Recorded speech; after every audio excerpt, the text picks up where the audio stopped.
मंडळी नमस्कार. आपल्या आदिवासी भागात आत्ता सध्या पाऊस पडत असून यामुळे भात शेतीवर परिणाम होण्याची दाट शक्यता आहे. या पडणाऱ्या पावसामुळं हातातोंडाशी आलेला भाताचं पीक वाया जातं की काय अशी परिस्थिती निर्माण झाली आहे.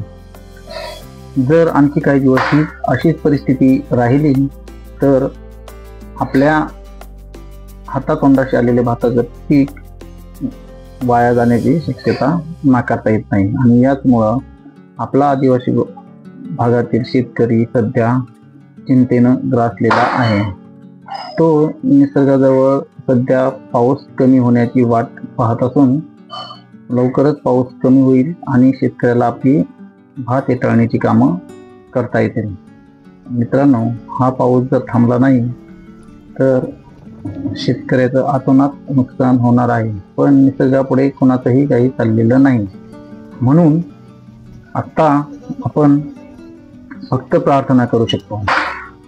तर या भाताचं जे नुकसान झालंय ते आपण या व्हिडिओच्या माध्यमातून पाहतात. शेतकरी सुद्धा या ठिकाणी त्रासलेला आहे. तर असेच नवनवीन व्हिडिओ पाहण्यासाठी आपण आपल्या या भलर शोध व अस्तित्वाचा या यूट्यूब चॅनल लाईक करा, शेअर करा, कमेंट करा आणि यूट्यूबला सबस्क्राईब करा.